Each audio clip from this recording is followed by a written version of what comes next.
नमस्कार दोस्तों, स्वागत है आप सबका मेरे चैनल कथा डिलाइट पर। आज हम कार्तिक महात्म का 31वां अध्याय सुनेंगे। 31वें अध्याय में ब्रह्मा जी कहते हैं कि कार्तिक शुक्ला एकादशी, जिसको हरि प्रबोधनी एकादशी भी कहते हैं, इस एक व्रत को करने से वाजपेयी यज्ञों से भी अधिक फल प्राप्त होता है और जन्म जन्मांतर के पाप नष्ट हो जाते हैं। जो 4 महीने का चतुर्मास व्रत होता है वह भी इसी दिन समाप्त हो जाता है। इस दिन व्रत रखकर ओम नमो भगवते वासुदेवाय इस मंत्र का जाप करें। इसके बाद रात्रि को जागरण करें। रात्रि को जागरण करें, सब एकादशियों का फल आपको प्राप्त होगा। विषम पंचक व्रत कार्तिक शुक्ला एकादशी से प्रारंभ करके पूर्णिमा को समाप्त होता है। इस दिन ऋषि और पितरों का तर्पण करना चाहिए। विषम पंचक में नित्य ही विषम जी का तर्पण करना चाहिए। वासु के अनुसार अवतार शांतनु के पुत्र चंद्र वंश से उत्पन्न व्याघ्रपद गोत्र संस्कृत पर्वों वाले स्थिति रहित गंगा के पुत्र सत्यवर्ती आजन्म ब्रह्मचारी विषम जी का तर्पण करने से संपूर्ण वर्ष के पाप तक नष्ट हो जाते हैं। विषम पंचक व्रत करने वाला पूर्णवासी व एकम को ब्राह्मणों को खीर का भोजन कराए और दान दक्षिणा देकर उन्हें संतुष्ट करे और इसके बाद आप भी भोजन करें। तो इसी तरह कार्तिक मास का 31वां अध्याय भी यहीं पर समाप्त होता है। आगे हम इसका 32वां अध्याय सुनेंगे। तो सूत जी कहते हैं कि ध्वजारोपण यानी झंडी लगाना सब पापों को नाश करने वाला है। चारों वर्णों में जो कोई भी भगवान के मंदिर में झंडी लगाता है वह ब्रह्म आदि देवताओं से पूजित होकर विष्णु लोक को प्राप्त हो जाता है।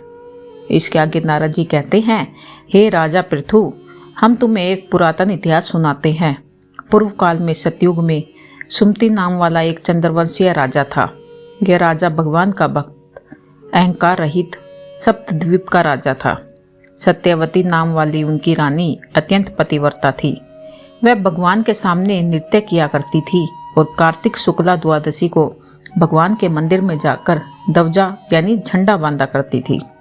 एक दिन राजा और रानी को देखने के लिए विभांडक ऋषि आए। राजा ने उनका अत्यंत आदर सत्कार किया। तब राजा को ध्वजारोपण करते हुए देखकर मुनि ने कहा, हे राजन, भगवान को प्रसन्न करने के और भी अनेक साधन हैं, परंतु तुम्हारी इस ध्वजारोपण में इतनी श्रद्धा ही क्यों है? राजा कहने लगा, हे मुनि, एक अत्यंत अद्भुत आश्चर्य युक्त इतिहास है जो मैं आपको सुनाता हूँ। मैं पूर्व जन्म में मालिन नाम वाला था।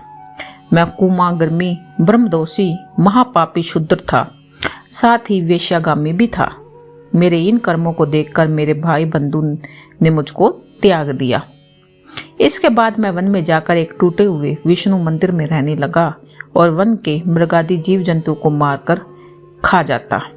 इसके बाद विंध्याचल पर्वत पर रहने वाली कोकिली नाम वाली निषाद की कन्या, जिसने अपने पति को मार दिया था, वो भूख से व्याकुल हुई और वहां पर आ गई और मेरे पास ही रहने लगी। शोकवंश कार्तिक शुक्ला द्वादशी के दिन हमने एक कपड़े को बांधकर उसकी झंडी बनाई और दोनों मंदिरा पान करके उसी झंडी जैसे कपड़े को ले विहल होकर सारी रात खूब नाचते रहे।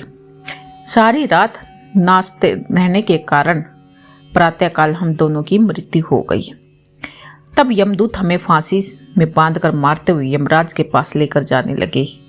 उसी समय विष्णु भगवान के दूत विमान लेकर वहां पर आ गए। यमदूतों को धमकाते हुए बोले, तुम पापियों को यमपुरी ले जा सकते हो, धर्मात्माओं को नहीं। परंतु यमदूती भी अत्यंत क्रोधित होकर कहने लगे कि यह दोनों महापापी है, इस कारण यह यमपुरी ले जाने के ही योग्य है। इन दोनों ने जीवन भर एक भी पुण्य कार्य नहीं किया है। तब विष्णु पार्षद कहने लगे कि महाखेद की बात है कि तुमको धर्म और अधर्म का कुछ भी ज्ञान नहीं है।